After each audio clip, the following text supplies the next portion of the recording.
Gas तुटवड्यामुळे मुंबईतील 20% hotels बंद, व्यावसायिक सिलेंडर मिळत नसल्याचा परिणाम, व्यावसायिक गॅस सिलेंडरचं वितरण थांबवलं.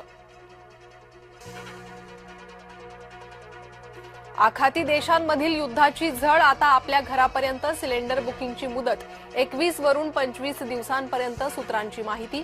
साठेबाजी आणि काळा बाजार रोखण्यासाठी निर्णय.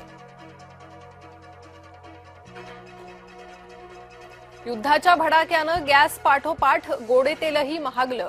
वाहतूक विस्कळीत झाल्यानं पुरवठ्यावर परिणाम, गोडतेलाच्या दरात वाढ झाल्यामुळे सर्वसामान्यांना फटका. एअर इंडियाची 56 विशेष उड्डाणं आखाती देशांमध्ये अडकलेल्या भारतीयांना आणणार. भारतीय शेअर आज तेजीत, सेन्सेक्स उघडताच 700 अंक तर निफ्टी 200 अंकांवर.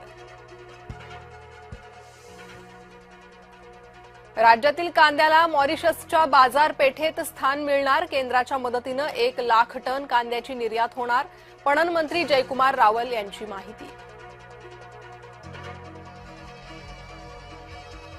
आहार संघटनेची आज बैठक, मंत्री छगन भुजबळांसोबत होणार बैठक. भाजपाच्या मंत्री आणि आमदारांवर प्रदेशाध्यक्ष रवींद्र चव्हाण नाराज, विधानसभा आणि विधान परिषदेत आमदार आणि मंत्र्यांची गैरहजेरी, विधिमंडळातील कामगिरी सुधारण्यासाठी करणार मार्गदर्शन. महाराष्ट्राचे राज्यपाल म्हणून जिष्णुदेव वर्मा यांचा आज शपथविधी, आज 4:30 वाजता होणार शपथविधी सोहळा.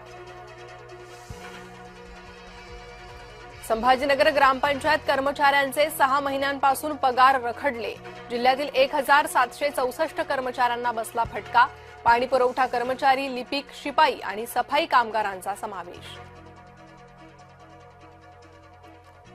नाशकात स्वीकृत नगरसेवक पदासाठी 1 वर्षाचा काळ देणार, आज निर्णय होण्याची शक्यता, सूत्रांची माहिती. भाजपकडे 6 जागांसाठी तब्बल 500 जणांचे अर्ज.